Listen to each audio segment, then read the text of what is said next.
First Kings chapter 15. Now in the 18th year of King Jeroboam, the son of Nebat, Abijam began to reign over Judah. He reigned 3 years in Jerusalem. His mother's name was Maacah, the daughter of Abishalom. He walked in all the sins of his father, which he had done before him, and his heart was not perfect with Yahweh his God, as the heart of David his father. Nevertheless, for David's sake, Yahweh his God gave him a lamb in Jerusalem to set up his son after him and to establish Jerusalem, because David did that which was right in Yahweh's eyes and did turn away from anything that he commanded him all the days of his life, except only.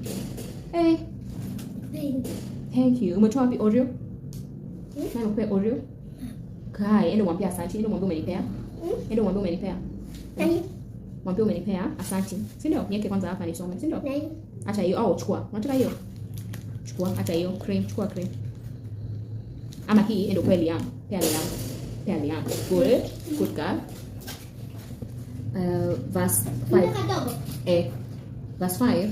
Because David did that which was right in Yahweh's eyes and did turn away from anything that he commanded him all the days of his life, except only in the matter of Uriah the Hittite. Now there was war between Rehoboam and Jeroboam all the days of his life. The rest of the acts of Abijam and all that he did ain't they written in the book of the Chronicles of the Kings of Judah. There was war between Abijam and Jeroboam. Abijam slept with his fathers, and they buried him in David's city, and Asa his son reigned in his place. In the 20th year of Jeroboam king of Israel, Asa began to reign over Judah. He reigned 41 years in Jerusalem. His mother's name was Maacah, the daughter of Abishalom. Asa did that which was right in Yahweh's sight, as David his father did. He put away the Sodomites out of the land and removed all the idols that his fathers had made. He also removed Maacah his mother from being queen, because she had made an abominable image for an Asherah. Asa cut down her image and burned it at the brook Kidron.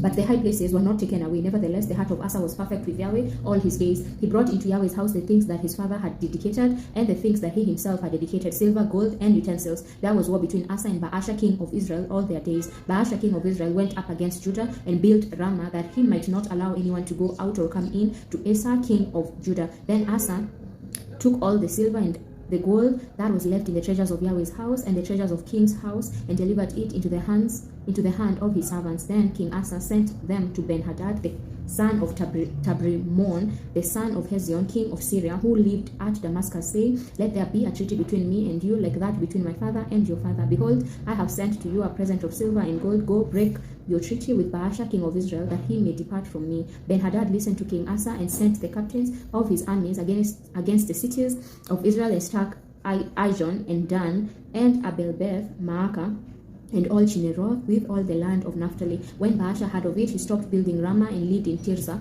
Then King Asa made a proclamation to all Judah. No one was exempted. They carried away the stones of Ramah and its timber, with which Baasha had built, and King Asa used it to build Geba of Benjamin and Mizpah. Now the rest of all the acts of Asa and all his might and all that he did, and the cities which he built, and they written in the book of Chronicles of the Kings of Judah. But in the time of his old age he was deceased in his faith. Asa slept with his fathers and was buried with his fathers in his father David's city, and Jehoshaphat his son reigned in his place. Nadab the son of Jeroboam began to reign over Israel in the 2nd year of Asa king of Judah, and he reigned over Israel 2 years. He did that which was evil in Yahweh's sight, and walked in the way of his father, and in his sin with which he made Israel to sin. Oh. Yeah. No, kuna tea bags hapo. Unataka nini? Sasa kuna tea bags hapo, kuna tea bags. Kuna tea bags nyingine? I think.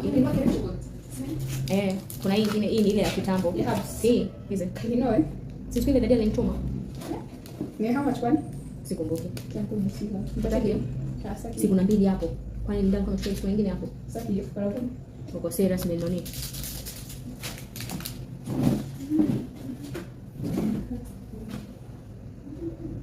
Verse 25. Nadab the son of Jeroboam began to reign over Israel in the 2nd year of Asa king of Judah, and reigned over Israel 2 years. He did that which was evil in Yahweh's sight, and walked in the way of his father, and in his sin with which he made Israel to sin. Baasha the son of Ahijah of the house of Issachar conspired against him, and Baasha struck him at Gibbethon, which belonged to the Philistines. For Nadab and all Israel were besieging Gibbethon. Even in the 3rd year of Asa king of Judah, Baasha killed him and reigned in his place. As soon as he was king, he struck all the house of Jeroboam. He didn't leave to Jeroboam any who breathed until he had destroyed him, according to the saying of Yahweh which he spoke by his servant Ahijah the Shilonite, for the sins of Jeroboam which he sinned, and with which he made Israel to sin, because of his provocation with which he provoked Yahweh and the God of Israel to anger. Now the rest of the acts of Nadab and all that he did, and they written in the book of Chronicles of the kings of Israel. There was war between Asa and Baasha king of Israel all their days. In the 3rd year of Asa king of Judah, Baasha the son of Ahijah began to reign over all Israel in Tirzah for 24 years. He did that which was evil in Yahweh's sight, and walked in the way of Jeroboam, and in his sin with which he made Israel to sin. Amen.